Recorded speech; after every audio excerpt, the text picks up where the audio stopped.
Dear students, आज हम बात करेंगे फंक्शन पर। ये बहुत इम्पोर्टेंट कॉन्सेप्ट है 11th क्लास में। मैं आपको एक्सप्लेन करूँगा कि फंक्शन क्या होता है।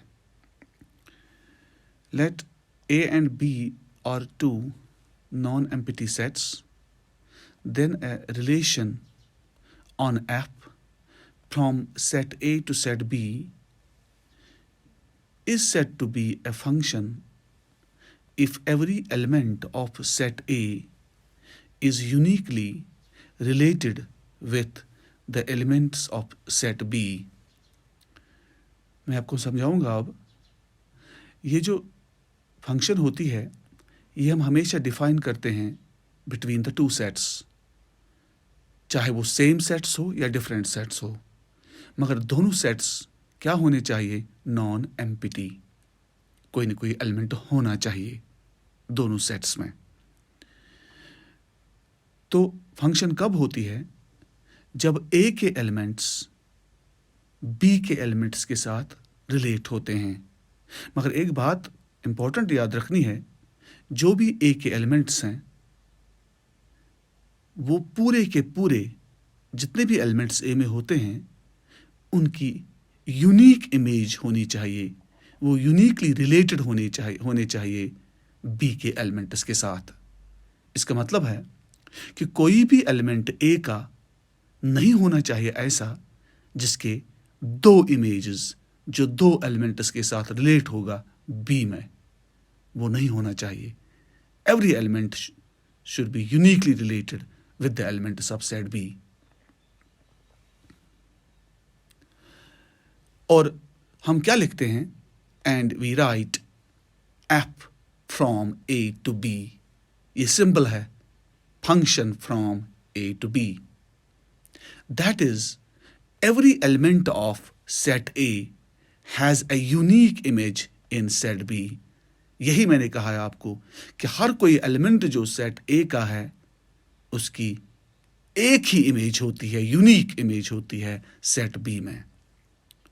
मैं आपको एक्सप्लेन करूंगा एक एग्जांपल से। Let A is equal to, हम एक सेट लेंगे A, इसमें एलिमेंट्स लेंगे हम 1 2 3 4 5 5 एलिमेंट्स, और B एक और सेट है, इसमें एलिमेंट्स हम लेंगे A B C D E F। अब हम एक फंक्शन डिफाइन करेंगे बिटवीन द टू सेट्स। हम कैसे डिफाइन करेंगे? आप डायग्राम में देखो, 1B के साथ रिलेट है, 2A के साथ रिलेट है, 3C के साथ रिलेट है, 4BC के साथ रिलेट है, 5D के साथ रिलेट है। पहली बात, A के सारे एलिमेंट्स रिलेटेड हैं, मगर B के दो एलिमेंट्स किसी के साथ रिलेट नहीं है। ये पॉसिबल है, कभी B के सारे एलिमेंट्स इन्वॉल्व होते हैं, कभी कुछ ही होते हैं, कुछ ऐसे भी होते हैं, खाली भी होते हैं जो रिलेटेड नहीं होते हैं। ये B में पॉसिबिलिटी है मगर A में नहीं, ये याद रखना है। आप लिखिए F, मैंने एक सेट बनाया है ऑर्डर्ड पेयर्स का। मैंने लिखा है 1, B, 2, A, 3, C, 4, C, 5, D, और ये बन गया है सेट ऑफ ऑर्डर्ड पेयर्स। आप ऐसे भी लिख सकते हो F is equal to 1, F1। F1 का मतलब है इमेज ऑफ 1। F1 ही है इधर, F1 ही है इधर B। तो हम B को F1 के साथ भी, F1 B के बदले हम F1 भी लिख सकते हैं। इसी तरह 2, F2, इसी तरह 3, F3, इसी तरह 4, F4, 5, F5। मैं एक अच्छी बात आपको बोलूँगा, जो 1 है, 1 की इमेज है F1, 2 की इमेज है F2, 3 की इमेज है F3, 4 की इमेज है F4, 5 की इमेज है F5। ये एक फंक्शन बन गई है। Here, ये जो A, B, C, D, ये जो एलिमेंट्स हैं ये हैं इमेजेस, और इमेजेस ऑफ किस किस के इमेजेस हैं? 2, 1, 3, 4 एंड 5। ये मैंने कहा भी आपको।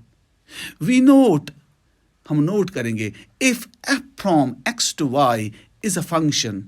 अगर ये एक फंक्शन है, कोई f from x to y, x और y है दो non empty sets, then for each x belongs to x, तब हर कोई x का एलिमेंट जो है, ये x है एलिमेंट, x है सेट, हर कोई x जो है इस सेट x का देयर एग्जिस्ट्स वहां होना चाहिए y बिलोंग्स टू y का element such that f of x is equal to y।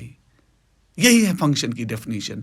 इधर जो ये x है ये रिप्रेजेंट कर रहा है पूरे एलिमेंट सेट x के, पहले वाले सेट के, और ये जो y है ये रिप्रेजेंट कर रहा है सारे एलिमेंट जो सेट y के हैं मगर जो रिलेटेड हैं, because y is the image and x जो कहलाते हैं, x को हम बोलते हैं pre image. And we define a function f from R to R। अगर हम एक दो सेट्स लेंगे, रियल नंबर सेट और रियल नंबर सेट, हम डिफाइन करेंगे एक फंक्शन, मगर ये भी नॉन एम्प्टी सेट है, ये भी नॉन एम्प्टी सेट है। हम डिफाइन करेंगे, defined as f of x is equal to under root x for all x belongs to R। बहुत ही अच्छे तरीके से सुनिए इसको। f of x is equal to under root x, मैंने एक फंक्शन बनाई है R से लेकर R तक, मगर फंक्शन क्या है, f of x is equal to under root x। जो ये x है ये इस R के एलिमेंट्स हैं, और ये जो रूट x है ये है इस R के एलिमेंट्स दूसरे वाले के। अगर देखो, अगर मैं x को 4 दूंगा वैल्यू, अगर मैं x को 4 दूंगा वैल्यू, तो f ऑफ 4 क्या बनेगा, f ऑफ 4 बनेगा अंडर रूट 4। और आपको मालूम है अंडर रूट 4 प्लस माइनस 2 के बराबर होता है।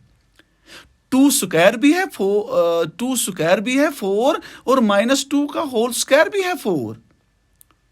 तो इसका मतलब है अगर आप अंडर रूट 4 को सॉल्व करोगे तो अंडर रूट 4 के दो वैल्यूज हैं, प्लस 2 और माइनस 2। तो इसका मतलब है जो 4 है इसके दो इमेजेस हैं, इसका एक तो 2 इमेज है और इसका दूसरा इमेज माइनस 2 है।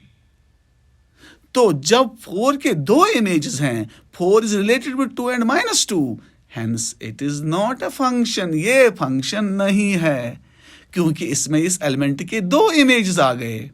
सो हम क्या करेंगे, सो वी रिप्लेस, हम पहले वाले R को रिप्लेस करेंगे। So we replace first R by R plus, हम R प्लस से इसको रिप्लेस करेंगे। तो हम पहले वाले R में पॉजिटिव रियल नंबर्स लेंगे, first and second R also by R plus, और सेकंड R को भी हम R प्लस से ही रिप्लेस करेंगे, क्योंकि पहला वाला जो मैंने R प्लस किया है, पहला वाला R जो R प्लस मैंने लिखा है रिप्लेस करके, तो नेगेटिव में नहीं दे सकता हूं रूट में, वो फंक्शन फिर वो इमेजिनरी वैल्यूज आएंगे, इसमें हम रियल फंक्शन पढ़ रहे हैं। और दूसरा वाला R प्लस इसलिए रखा क्योंकि वहां पर प्लस माइनस आता था, तो उसमें से वो माइनस नहीं आएगा। एंड देन तो फिर क्या हम कहेंगे, then f from R plus to R plus is a square root function, तभी हम इसको बोलेंगे स्क्वायर रूट फंक्शन। तो हम स्क्वायर रूट फंक्शन देखो हमने कैसी बनाई है, हमने स्क्वायर रूट फंक्शन बनाई है f from R plus to R plus. यही है फंक्शन की ब्यूटी कि इसमें आपने देखा कि अगर मैंने R से R तक इसको लिया होता तो ये प्रॉब्लम्स कर पाता हमें, तो ये फंक्शन फिर नहीं कहलाती। हम एग्जाम्पल्स कुछ लेंगे फंक्शंस के। f from n to n, infinite set natural number to infinite set by fx is equal to x square for all x belongs to n। इसका मतलब है हम इस x जो x है ये n के एलिमेंट्स हैं, ये नेचुरल नंबर इसमें लगाते हैं हम, ये इनपुट यहाँ है, और जो रिजल्ट आता है x स्क्वायर ये n है। आप देखो इस n में 1 2 3 4 5 6 7 8 हैं, मगर जो रिलेटेड है वो कौन है, वो है 1 4 9 16 25, परफेक्ट स्क्वायर्स आते हैं, वही रिलेटेड है, बाकी अनरिलेटेड है। मगर इस n के पूरे एलिमेंट्स इन्वॉल्व हैं इस n में। तो इसी तरह अगर हम दूसरी फंक्शन को ही लेंगे, f from R to R, infinite set, same sets हम फंक्शन डिफाइन करते हैं by fx is equal to 2x for all x belongs to n, it's n। तो हम ऐसे भी ये भी एक फंक्शन है। अगर हम x को 1 देंगे वैल्यू तो आएगा 2, अगर 0 देंगे तो आएगा 0, अगर -1 देंगे तो आएगा -2, अगर 3 आएगा तो आएगा 6। ये इमेजेस बनेंगे अकॉर्डिंगली। तो एक और फंक्शन एग्जांपल है f from z to z by fx is equal x cube. तो यहाँ पर हम क्या करेंगे, यहाँ पर हम for all x belongs to z है ये, यहाँ पर हम z को वैल्यू देंगे 0, 1, -1, -2, -3, -4, 5। तो ऐसे हम फंक्शन को एक्सप्लेन करते हैं। एक और बात मैं आपसे कहूँगा, हर कोई फंक्शन जो होती है, every function is a relation, but every relation is not a function. ये आप याद रखना। Thank you very much. आज हम इतना ही पढ़ेंगे, बाकी इंशाल्लाह नेक्स्ट टॉपिक में। Thank you.